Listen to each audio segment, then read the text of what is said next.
जे श्रोतागण आहेत त्यांना सुद्धा अभिवादन करते. आजचं जे सत्र आहे त्याकरिता सर्वप्रथम मी असोसिएट प्रोफेसर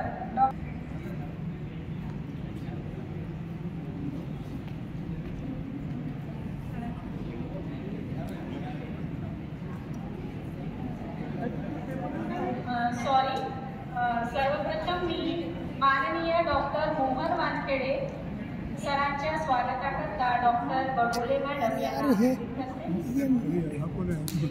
ये थोड़ा पीछे आ जाओ ना. नहीं तो दारी यार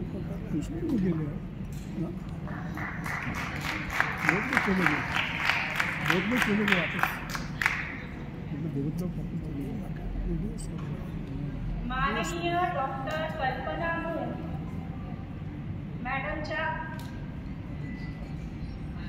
मॅडमच्या करिता मी योगिता इंगळे मॅडम यांना आमंत्रित करते. त्यांनी यावे आणि मून मॅडमचे स्वागत करावे.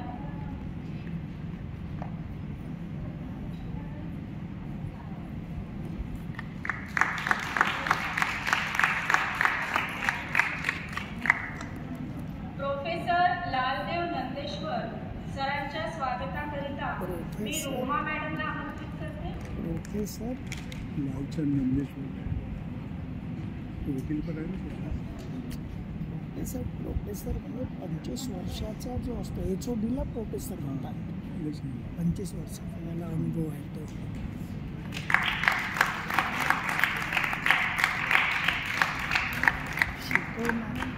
माननीय आचार्य नागराज रत्न यांच्या स्वागताकरिता सरोज मॅडमला आमंत्रित करते. यांचं नाव मला वेळेवर मिळाल्यामुळे मला कठीणाई होते आहे, सॉरी. महानाग रत्न सरांच्या स्वागताकरिता सरोजवाडी मॅडमला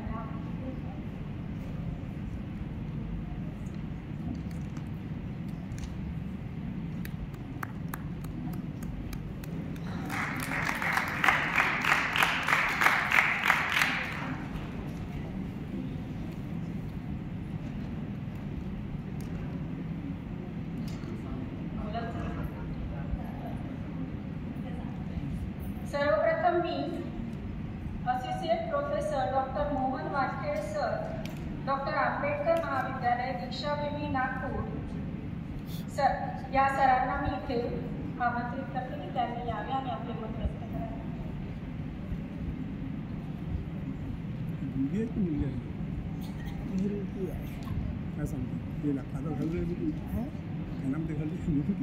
सन्माननीय विचार मंच आणि विचार मंचासमोर उपस्थित असलेले पाली भाषेचे अभ्यासक बंधू आणि भगिनी, मित्रांनो, बराच वेळ झालेला आहे. सांगण्यासारखं भरपूर आहे, परंतु वेळ कमी आहे. देवकर सरांना सुद्धा आधीच निघायचं आहे. त्यामुळे वेळेचं भान ठेवून अत्यंत कमी म्हणजे मुख्य मुद्देच मी इथं तुमच्यासमोर उपस्थित करणार आहे. पाली भाषेचे आणि साहित्याचे स्वरूप याविषयी ठळक मुद्दे मी आपल्यासमोर उपस्थित करण्याचा प्रयत्न करणार आहे. आपल्या सगळ्यांना माहीत आहे की मागच्या वर्षी 2024ला पाली भाषेला अभिजात भाषेचा दर्जा मिळाला. ज्या काही 5 भाषा होत्या त्यामध्ये एक पाली भाषा सुद्धा अंतर्भूत होती. त्यामुळे हा क्षण आपल्यासाठी खरोखरच आनंददायक आहे. वास्तविक पाहता पाली ही भाषा प्राचीन काळामध्ये सुद्धा अभिजात होती, आता सुद्धा आहे आणि नंतर सुद्धा राहील.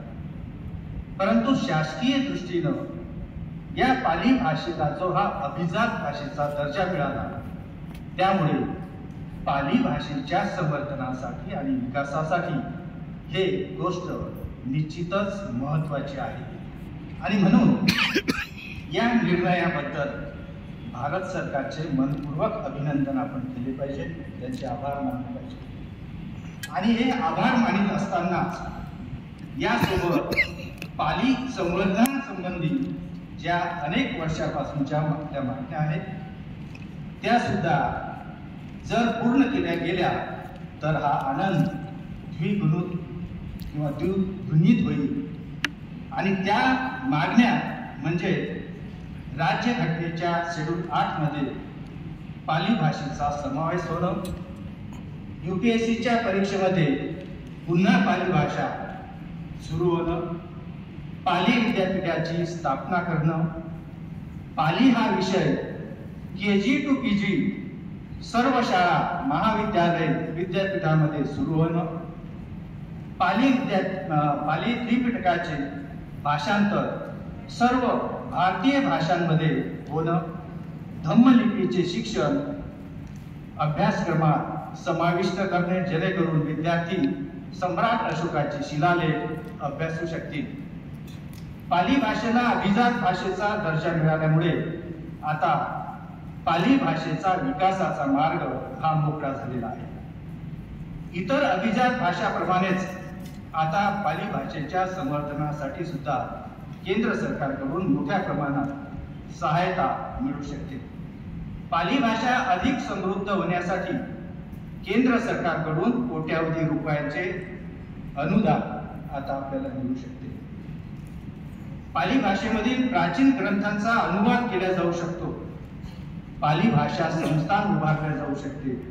पाली भाषेमधील ग्रंथ व साहित्याचा प्रसार करण्यासाठी ग्रंथालय उभारले जाऊ शकतात.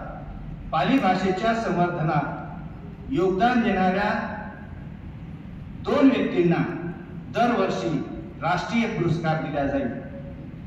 प्रत्येक विद्यापीठामध्ये पाली भाषेचा अभ्यास करण्यासाठी पाली अभ्यास किंवा पाली अध्यासन केंद्र उभारले जातील.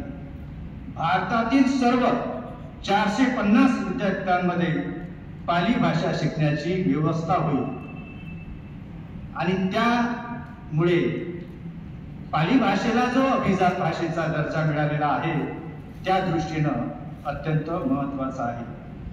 अभिजात भाषेचा दर्जा प्राप्त होण्यासाठी भारत सरकारचे काही नियम आहेत आणि त्यानुसार जी भाषा वैशिष्ट्यपूर्ण आहे, ज्या भाषेमध्ये श्रेष्ठ दर्जाचे प्राचीन साहित्य आहे, ज्या भाषेची साहित्यिक परंपरा मूळ आणि अद्वितीय आहे, ज्या भाषेचा इतिहास 1,500 ते 2,500 वर्षाचा आहे, अशा भाषेला अभिजात भाषेचा दर्जा मिळतो. या सर्व नियमांची परिपूर्ती पाली भाषा करते आणि म्हणून या भाषेला अभिजात भाषेचा दर्जा खूप आधीच मिळायला पाहिजे होता. कारण ही भाषा 2,500 वर्षापेक्षाही जुनी भाषा आहे आणि ती नैतिकतेने परिपूर्ण आहे. तसेच या भाषेचे साहित्य बऱ्याच वर्षापूर्वीचे आहे. आज या भाषेचे साहित्य अनेक राज्यांच्या मातृभाषेमध्ये, राष्ट्रीय भाषेमध्ये आणि आंतरराष्ट्रीय भाषेमध्ये प्रकाशित आहे. या भाषेच्या साहित्यामुळे तत्कालीन जीवनशैली, समाज जीवन, प्रथा परंपरा कशा प्रकारच्या होत्या याचे ज्ञान आपल्याला होते आणि त्या समाज जीवनाने आजचा मानवी समाज प्रेरित होऊ शकतो. आणि म्हणून या भाषेच्या साहित्याचे सर्वव्यापी अध्ययन होणे अत्यंत आवश्यक आहे आणि त्यामुळे या भाषेला अभिजात भाषेचा दर्जा मिळाल्यामुळे हे सर्व होऊ शकते. आणि म्हणून पाली आणि तिचा प्रसार आता मोठ्या प्रमाणात होण्याची संधी आपल्याला उपलब्ध झालेली आहे. एकेकाळी असं म्हटलं जात होतं, पाली नाही तिचा कोणी वाली.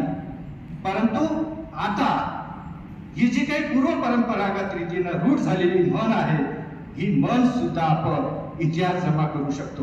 परंतु त्यासाठी आपल्या सर्वांना एकत्रितरित्या एकजुटीनं प्रयत्न करण्याची आवश्यकता आहे. पाली भाषा ही बुद्ध धर्माच्या प्रसारामुळे प्राचीन काळात अत्यंत महत्त्वाची होती. तिला प्राचीन साहित्यिक वारसा आहे. विशेषतः त्रिपिटकासारखे बौद्ध ग्रंथ पाली भाषेत लिहिले गेलेले आहेत आणि हे साहित्य आणि पाली भाषेचा धार्मिक व सांस्कृतिक वारसा लक्षात घेता ती अभिजात दर्जासाठी योग्य मानल्या गेलेली आहे. अभिजात पाली भाषा व साहित्याचे काही महत्त्वाचे वैशिष्ट्य आहेत. त्या वैशिष्ट्य आपण थोडक्यात जर त्याचा उहापोह केला तर आपल्याला असं म्हणता येईल, त्याचं पहिलं वैशिष्ट्य हे आहे की पाली भाषा ही भारतीय भाषा परिवारातील आहे. पाली भाषा ही प्राचीन भारतीय भाषा आहे, जी इंडो आर्यन भाषांच्या कुटुंबातील आहे. ती विशेषतः भारताच्या उत्तर प्रदेश आणि बिहार या क्षेत्रामध्ये विकसित झालेली आहे. दुसरं वैशिष्ट्य या भाषेचं हे आहे की ती बोलचालीची भाषा आहे, प्राकृत भाषा आहे. पाली ही प्राकृत भाषांपैकी एक आहे, जी लोक भाषांची माध्यम स्वरूप समजली जाते आणि यामध्ये कुठल्याही प्रकारचा बनावटपणा नाही. याचे तिसरे वैशिष्ट्य असे आहे, अभिजात पाली भाषेचे तिसरे वैशिष्ट्य असे आहे की ही थेरवादी बौद्ध धर्माशी संबंधित आहे. पाली भाषा ही बौद्ध धर्माच्या थेरवाद परंपरेची प्रमुख भाषा आहे. बौद्ध धर्माच्या शिकवणी आणि धम्मग्रंथाची अधिकृत भाषा म्हणून पाली ही महत्वाची आहे. आणि नंतरचं वैशिष्ट्य या भाषेचं हे आहे की संस्कृत भाषेपेक्षा पाली भाषेचे व्याकरण सोपे आहे. ती बोलली जाणारी भाषा म्हणून सहजगत्या शिकता येते. आणि या अभिजात भाषेचे हे वैशिष्ट्य, अजून दुसरं हे वैशिष्ट्य असं आहे की ही भाषा साहित्यानं अतिशय समृद्ध आहे. पाली साहित्यामधील सर्वात महत्वाचा ग्रंथ म्हणजे त्रिपिटक. यामध्ये बुद्ध धर्माची शिकवण, साधनेचे नियम, बुद्ध तत्वज्ञान, बुद्ध उपदेश, तत्कालीन स्थिती इत्यादींचा समावेश आहे. आणि यामध्ये प्रामुख्यानं 3 पीठक आहेत. ते सर्व आपल्याला माहीत आहे, सुत्त पीठक, विनय पीठक आणि अभिधम्म पीठक. पाली साहित्य मुख्यतः संवादात्मक स्वरूपाचं आहे आणि सामान्य जनतेला समजेल अशा सोप्या भाषेत लिहिला गेलेले आहे आणि त्यामुळे ते व्यापक स्तरावर पसरले आणि लोकप्रिय सुद्धा झालेले आहे. पाली साहित्य बुद्ध धर्माच्या नैतिक आणि तात्विक विचारांवर आधारित आहे. यामध्ये नैतिकता, शांती आणि करुणा यांचे महत्व अधोरेखित केलेले आहे. आणि म्हणून आपल्याला असे म्हणता येईल की पाली भाषा व साहित्याने बुद्ध धर्माचा प्रसार करण्यासाठी महत्वपूर्ण भूमिका बजावलेली आहे. सरकारकडून अभिजात भाषा पाली भाषेच्या संवर्धनासाठी अनेक अशी पावले उचलली जाणार आहेत. त्यामध्ये या भाषेचा शालेय शिक्षणात समावेश होणार आहे. म्हणजे ज्या विद्यार्थ्यांना पाली शिकवायची वाटते परंतु त्या शाळेमध्ये, त्या महाविद्यालयामध्ये पाली भाषा नसल्यामुळे ते शिकू शकत नव्हते, असे विद्यार्थी आता ही पाली भाषा शिकू शकतील. या भाषेच्या संवर्धनासाठी सांस्कृतिक कार्यक्रम राबविले जातील. भाषिक संस्कृती संवर्धन करण्यासाठी सांस्कृतिक कार्यक्रम, काव्य वाचन, नाटक आणि इतर सांस्कृतिक उपक्रम आयोजित केले जातील. इतर अनेक असे उपक्रम आहेत की ज्याचा उल्लेख इथं करणं वेळेच्या अभावी अशक्य होईल. इत्यादी उपक्रमामुळे भाषेचे संवर्धन होईल आणि भाषिक विविधतेचा सन्मान केला जाईल. परंतु या सर्व योजना, उपक्रम निरपेक्ष भावनेनं सरकारने राबवण्याची आवश्यकता आहे. पाली भाषेला अभिजात भाषेचा दर्जा मिळाल्यामुळे जे पाली भाषेचे अभ्यासक आहेत त्यांना सुद्धा मदत होईल. आणि ती मदत कशा प्रकारची होईल तर तत्वज्ञानाचा सखोल अभ्यास होईल, आंतरराष्ट्रीय संवाद स्थापित होईल, शोध व संशोधन वाढेल, संस्कृती आणि परंपरा जपली जाईल, शिक्षणाचे जे काही संसाधन आहेत ते निर्माण होतील आणि आंतरराष्ट्रीय कार्यक्रमाचे आयोजन. भाषाशास्त्राच्या दृष्टिकोनानं सुद्धा, म्हणजे पारंपरिक भाषाशास्त्राचा दृष्टिकोन, आधुनिक भाषाशास्त्राचा दृष्टिकोन, शैक्षणिक दृष्ट्या महत्व या दृष्टीने पाली भाषेचा अभ्यास केला जातो. आणि यामध्ये धार्मिक आणि सांस्कृतिक महत्व, उच्चतम भाषाशास्त्र, भाषिक विकास आणि तुलना, सामाजिक आणि ऐतिहासिक संदर्भ, शोध आणि उपयोग, शिक्षण, संशोधन आणि भाषिक वारसा इत्यादींचा अभ्यास केला जाईल. पाली भाषेच्या संवर्धनाकरिता भारतात काही योजना आणि उपक्रम राबविले जातील. ते म्हणजे पुस्तक प्रकाशन, संवर्धनात्मक कार्यशाळा, संवर्धनात्मक साहित्य, सांस्कृतिक उपक्रम, ऑनलाईन प्लॅटफॉर्म, संस्थांची स्थापना आणि आंतरराष्ट्रीय सहकार्य. पालीच्या संशोधन क्षेत्रात क्षेत्रात नवीन दालने उघडली जातील. ते म्हणजे शोध आणि अध्यापनाचा विस्तार, भाषाशास्त्रीय संशोधन, सांस्कृतिक अभ्यास, संशोधनासाठी अनुदान, म्हणजे समाजाचे सामाजिक स्वास्थ्य टिकून ठेवण्यासाठी पाली हे अत्यंत महत्त्वाचे ठरणार आहे. एकंदरीत पाली भाषा ही अत्यंत मौलिक अशी आणि नैतिक दृष्ट्यानं अत्यंत श्रीमंत अशी भाषा आहे. परंतु तरी सुद्धा या भाषेकडे दुर्लक्ष झालेलं आहे. संस्कृत भाषेला अभिजात भाषेचा दर्जा 2005 मध्ये मिळाला. संस्कृत भाषेचे अध्ययन हे शालेय स्तरावर, महाविद्यालयीन स्तरावर, विद्यापीठ स्तरावर मोठ्या प्रमाणात होत आहे. संस्कृत विद्यापीठ सुद्धा निर्माण झालेलं आहे. एवढेच नव्हे तर इंग्रजी माध्यमांच्या शाळेमध्ये सुद्धा संस्कृत हा विषय मोठ्या प्रमाणात शिकवला जातो. वास्तविक पाहता संस्कृतच्या तुलनेत पाली भाषेमध्ये मानवतावादाची, समानतेची शिकवण जी संविधानाला अभिप्रेत आहे अशी शिकवण मोठ्या प्रमाणात पाली भाषेमध्ये आपल्याला पाहायला मिळते. संस्कृत आणि पाली यांच्यामध्ये काही साम्य सुद्धा आहे. या दोन्ही भाषांमध्ये म्हणजे दोन्ही भाषा इंडो आर्यन भाषा आहे. दोन्ही भाषांना व्याकरणीय रचना आहे. या दोन्ही भाषांमध्ये धार्मिक ग्रंथ आहेत. त्याचप्रमाणे या दोन्ही भाषांमध्ये फरक सुद्धा आहे. या दोन्ही भाषांचा उगम आणि विकासामध्ये फरक आहे. उच्चार आणि ध्वनीमध्ये फरक आहे. व्याकरणामध्ये फरक आहे. त्याचप्रमाणे या दोन्ही भाषांमध्ये जो उपदेश दिलेला आहे त्यामध्ये सुद्धा उपयोगितेच्या दृष्टीनं फरक आहे. उदाहरणार्थ आपण संस्कृत भाषेचे जे काही ग्रंथ आहेत, गीतासारखी, त्याच्यामध्ये सांगितलेले आहे की यदा यदा हि धर्मस्य ग्लानिर्भवति भारत अभ्युत्थानं धर्मस्य तदात्मानं सृजन्म. म्हणजे जेव्हा जेव्हा धर्म हा अधोगतीत जातो, म्हणजे धर्माची हानी होते आणि अधर्म वाढतो, तेव्हा तेव्हा मी साकार रूप घेतो असे श्रीकृष्ण म्हणतात. नंतर आहे परित्रणाय साधूना विनाशाय च दुष्कृतम धर्म संस्थापनार्थ संभवामी युगयुगे. म्हणजे साधू संतांच्या संरक्षणासाठी जे दुष्कृत्य करतात त्याच्या विनाशासाठी आणि धर्माची स्थापना करण्यासाठी मी युगानुयुगे मी प्रकट रूप धारण करतो. म्हणजे यामध्ये ईश्वरी संकल्पना सांगितलं आहे.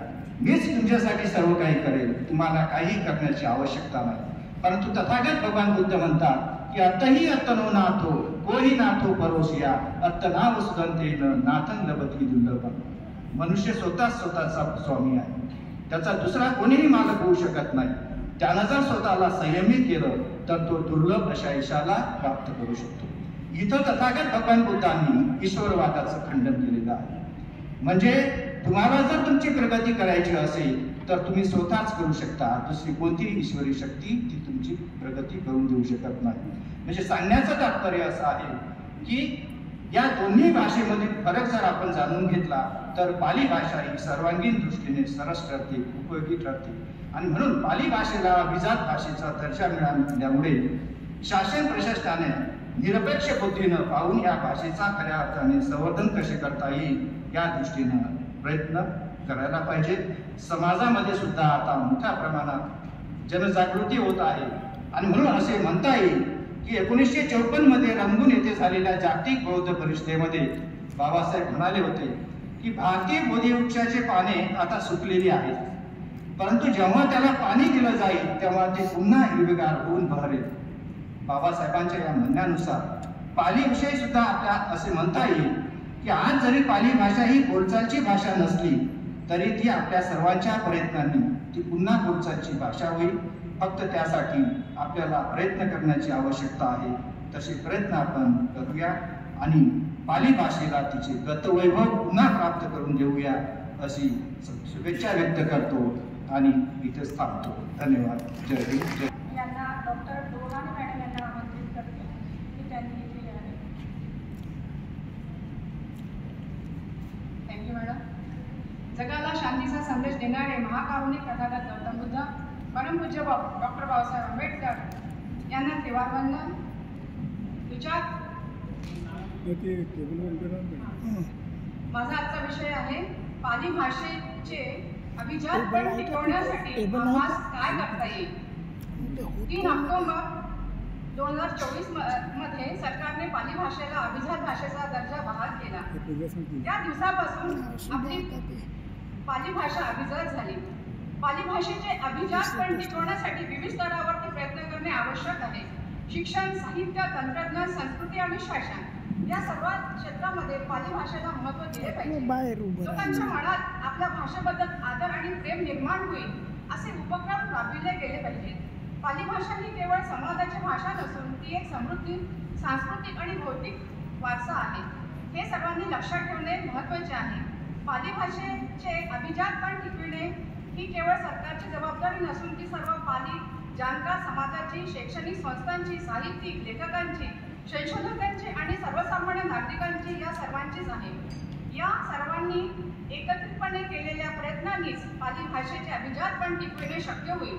आधुनिक जगात आव्हानाला तोंड देण्यासाठी पाली भाषेला जागतिक स्तरावरती स्थान मिळालेलं आहे.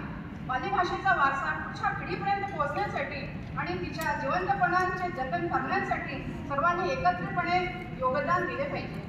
पाली भाषा ज्ञान भाषा, ज्ञान विज्ञान आणि तंत्रज्ञानाची भाषा झाली पाहिजे. पालीचा अभिजात याचा बीज शब्द आहे अभिजात, अभि साहित्यिक, भाषा, संस्कृती आणि प्राचीनता. अभिजात भाषा हा शब्द केवळ ऐतिहासिक, सांस्कृतिक आणि भाषाशास्त्रीय दृष्टिकोनातून विशिष्ट भाषांच्या महत्त्वपूर्ण स्थानांचे वर्णन करण्यासाठी वापरला जातो.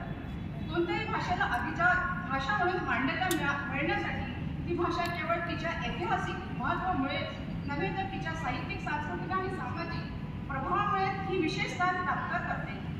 अभिजात भाषा ही केवळ भाषेचे एक साधन नसून ती त्या भाषिक समुदायाच्या सांस्कृतिक आणि बौद्धिक जडणघडणीचा अविभाज्य घटक असतात. अभिजात भाषेची संकल्पना, अभिजात भाषा ही एक भाषा असते की ती दीर्घकाळ टिकून राहिलेली आहे आणि ज्याचे आपल्या भाषिक क्षेत्रात अमूल्य साहित्यिक, सांस्कृतिक आणि वैचारिक योगदान दिलेले आहे. त्या भाषेचा ऐतिहासिक आणि सांस्कृतिक वारसा हा फार मोठा असतो. तिच्या गाजलेल्या साहित्यिक कृतीला अभ्यास आणि शतकानंतरही केला जातात. अभिजात भाषेचे साहित्य केवळ त्या भाषेपुरतेच मर्यादित नसून त्याचा प्रभाव जगभर पसरलेला असतो. अभिजात भाषेचे निकष मानकांनी व्याख्या करताना भाषाशास्त्र आणि सांस्कृतिक तज्ञ काही विशिष्ट निकष पाळताना खाली मुद्द्यावरून कोणत्याही भाषेला अभिजात दर्जा दिला जातो. अभिजात प्राचीन इतिहास. अभिजात भाषा ही भाषा दीर्घकाळापासून अस्तित्वात असलेली असते आणि तिचा इतिहास कमीत कमी 1000 वर्षाचा असावा लागतो. संपन्न साहित्य. अभिजात भाषेचा साहित्य वारसा संपन्न असावा लागतो. या भाषेत उच्च दर्जाचे साहित्य उपलब्ध असते जसे की तत्वज्ञान, दर्शन, नाट्यशास्त्र, धार्मिक ग्रंथ वगैरे. अभिजात भाषा ही तिच्या भाषिक समुदायाच्या सांस्कृतिक आणि धार्मिक जीवनाच्या महत्त्वाचा भाग असते. ती भाषा त्या समुदायाच्या इतिहासाची आणि परंपरेची जोडलेली असते. भाषिक स्थिरता. अभिजात भाषा तात्कालिक बदलांना सहजासहजी बळी पडत नाही. तिची भाषिक रचना, व्याकरण आणि साहित्यिक परंपरा ही दीर्घकाळ स्थिर राहतात. प्रदेशांची सीमा ओलांडणारी भाषा अभिजात भाषा किंवा एका भूगोलापुरतीच मर्यादित राहत नाही. तिच्या साहित्यिक आणि सांस्कृतिक योगदानाने ती जगभरात प्रसिद्ध होते. भारतात अभिजात भाषेचा दर्जा. भारतात विविध भाषांचा खजिना आहे आणि त्यातील काही भाषांना अभिजात भाषांचा दर्जा मिळालेला आहे. भारत सरकारने 2004 पासून अभिजात भाषेला दर्जा देण्याची प्रक्रिया सुरू केलेली आहे. खालील भाषांना भारतात अभिजात भाषा म्हणून मान्यता मिळालेली आहे. तमिळ भाषा याला 2004 मध्ये अभिजात भाषेचा दर्जा मिळालेला आहे. त्याचप्रमाणे संस्कृत 2005, कन्नड 2008, तेलुगू 2008, मल्याळम 2013, ओडिया 2014 आणि पाली, मराठी, आसामी 2024 मध्ये. या सर्व भाषांना त्यांच्या प्राचीन ऐतिहासिक वारसा, सांस्कृतिक आणि महत्त्व आणि ऐतिहासिक परंपरेमुळे अभिजात भाषेचा दर्जा मिळालेला आहे. अभिजात भाषेचे सांस्कृतिक महत्त्व. अभिजात भाषा भाषेचे संवाद साधण्याचे साधन नसून त्या भाषेच्या माध्यमातून एका विशिष्ट समुदायाच्या सांस्कृतिक वारसा जपला जातो. या भाषेतून त्या समाजाची जीवनशैली, तत्वज्ञान, धार्मिक परंपरा आणि सामाजिक संरचना प्रगट होते. अभिजात भाषेतून लिहिलेले साहित्य, ग्रंथ आणि इतिहास समाजाच्या वैचारिक समृद्धीला चालना देतात. या भाषेमध्ये लिहिलेले साहित्य हजारो वर्ष टिकून राहते आणि त्यांचा अभ्यास पिढ्या साधत राहतो. धन्यवाद. कल्पना मॅडम यांना आमंत्रित करते.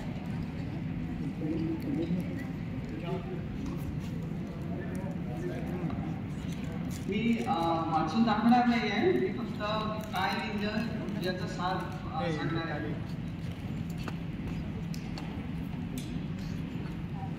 कारण वेळ जास्त नाही आहे, सरांनी 5च मिनिटं दिलेली आहे. तर रिलेशनशिप हा माझा मुख्य विषय आहे, त्यासाठी मी धम्मपद अट्टकथा हे पुस्तक निवडलेलं आहे. आणि त्याचं जे चॅप्टर आहे आउटलुक ऑन दी धम्मपद अट्टकथा याविषयी मी थोडक्यात सांगणार आहे. तर धम्मपद नावाचा जो ग्रंथ आहे त्याच्यावर धम्मपद अट्टकथा लिहिण्यात आलेल्या आहेत. पण या बुक्सवर, या टेक्स्ट बुकवर, ज्या ऑथरशिपवर ते कोणी लिहिलं यावर कंट्रोवर्सी आहे. तर ती कंट्रोवर्सी का उपस्थित करण्यात आलेली आहे? कारण ती कंट्रोवर्सी खरं तर उपस्थित करायला नको.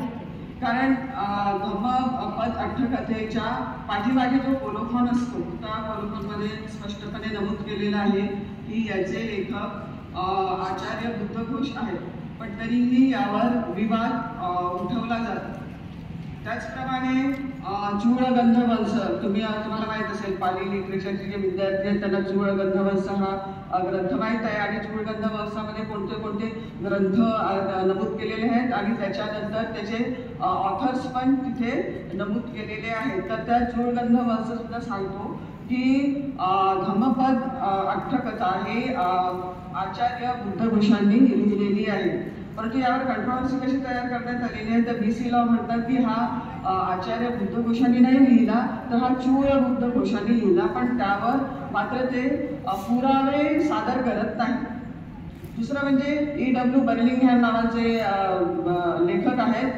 त्यांनी धम्मपद अट्टकथेचं पूर्ण इंग्लिशमध्ये भाषांतर केलेलं आहे. ते सुद्धा मानतात की धम्मपद अट्टकथेचे जे लेखक आहेत तर ते आचार्य बुद्धघोष नाही.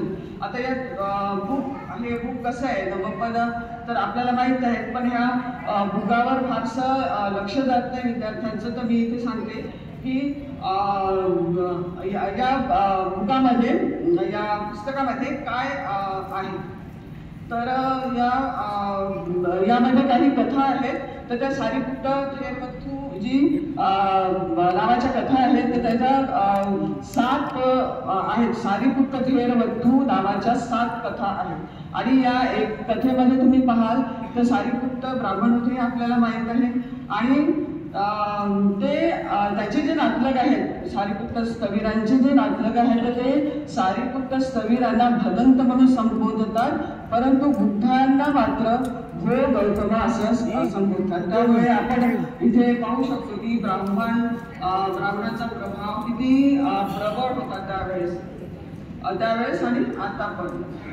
महामोगलान थेरवथूमध्ये महामोगलान थेराच्या परिनिर्वाणाचं खूप डिटेलमध्ये वर्णन आहे की ते कसे गेले आणि किती दुःखदायक होतं त्यांचं ते परिनिर्वाण. तर याविषयी हे महामोगलान थेरवथू हे लक्ष वेधून घेतं. देवरोहन कथा हे खूप मोठी कथा आहे आणि या देव मिळतो. नंतर यामध्ये मी असं नमूद केलेलं आहे, हा थिसिसचा विषय आहे. यामध्ये महाविहार आणि अभयगिरी विहार यांच्यातलं भांडण मी सांगितलेलं आहे. कारण महाविहार जे आहेत तर ते महाविहार मुख्यत्वे करून थेरवादी यांचा होता. आणि महाविहार ह्यांना मग अपोज करण्यासाठी अभयगिरी विहार नावाचा पंथ जन्माला आला. आणि महाविहारवाल्यांनी ते बुद्धाचे टीचिंग जे आहे, ओरिजिनल टीचिंग, ती कशा प्रकारे उपाशी राहून आणि काही भिक्खूंनी आपलं म्हणजे काही भिक्खू त्यात मरण सुद्धा पावले, तर अशा प्रकारे ते बुद्धाचे शिकवण त्यांनी ती महाविहारवाल्यांनी टिकवून ठेवलेली आहे. बस मी आता एवढं सांगते आणि माझं बोलणं संपवते. प्रोफेसर लालदेव सर नंदेश्वर सरांना ते आमंत्रित करतो.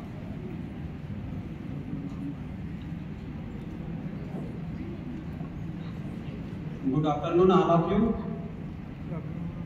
My topic for the presentation is the characteristics of the Pali languages. Pali language. I will read here only abstract due to the lack of time. Abstract and the conclusion. Characteristics means the something or somebody is different from the others. This Pali language is how different from the other languages? Pali language is the language of exalted one. That is Samma Sambuddha Arhanta, the pure-minded person. Therefore, the blessed one not discriminated with the person of different class or sex. All the persons are equal in the Sangha of Lord Buddha. All persons enjoyed the freedom as well as they are having the brotherhood between them. Pali language contains the Dhamma and Vinaya. Dhamma means truth, reality, morals, behavior, etc. Whereas Vinaya means discipline.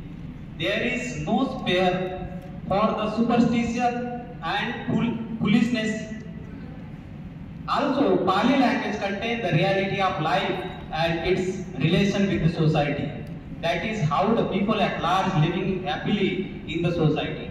Therefore, the liberty, equality and fraternity are the important characteristics of the Pali languages. Now, there is one point raised regarding the Pali language. Pali language is the language of the Middle Age of Indian era. So far as the Buddha has given his discourse in Magadhi and is told in different collections of Buddha Vachana. Dr. Bhagachandra Jain pointed out that even though this Pali language first used by Buddha Ghosa in 4th to 5th century, but after 14th century, the word Pali used for the Pali language. Whereas Dr. Bharat Singh Upadhyay concluded in his book Pali Sahitya Ka Itihas that Pali was used for the Pali language in 19th century. In this way, Magadhi means the Pali language, that is the language of Tripitaka, the language of Theravada Buddhism. Now, this is how this is different from that other languages. This Pali language contains the liberty, equality and fraternity. Liberty in Pali language is having very vast meaning. The word used in Pali language for freedom is the Vimukti, Mukti, Pamukti, Pamunnatiti, Aparadhinata, Pabokha, Viraha, Akhodha, freedom from wrath and mildness, Anokam, being houseless, freedom from the attachment of word, etc. Whereas the equality means samata. The word samta derived from the samma, equal, and equality samachitta, that is equality in mind. Samana, samanna, upekha, equanimity are related with the sama. Thereafter, the word fraternity. In Pali language, the concept of brotherhood can be expressed use word like bhattika or bhatiya, which both means brotherly or brother. The word bandhutva also used to refer to relative or friends, encompassing a broader sense of kinship or fellowship. My conclusion to this research paper is the special characteristics of Pali language is the revolutionary in nature. The Tripitaka, there are so many examples to attack on the Varna and class system. Buddha opposed to the discrimination among the people. He spread Dhamma only for the welfare of people, as his teaching was based on the liberty, equality and fraternity. Justice was the main aspect of the teaching of Pali language, as the teaching is based on the democracy to fulfill the main slogan of the Pali language, that is Bahujan Hitaya Bahujan Sukhaya. Thank you.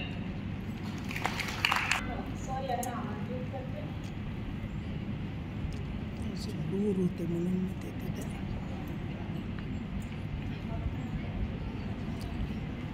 नमो सर्वांना. तर या ठिकाणी माझा विषय आहे तो पाली साहित्यामध्ये प्रदर्शित सभ्यता आणि संस्कृती. तर या विषयामधील पाली भाषा आणि पाली साहित्य याविषयी विशेष माहिती आतापर्यंत दिली गेलेली आहे, त्याच्यामुळे तो भाग मी पूर्ण बघून टाकलेला आहे. या ठिकाणी फक्त मला एक शेवटचा माझा जो पॉईंट आहे तो तेवढाच मी सांगणार आहे 2 मिनिटामध्ये.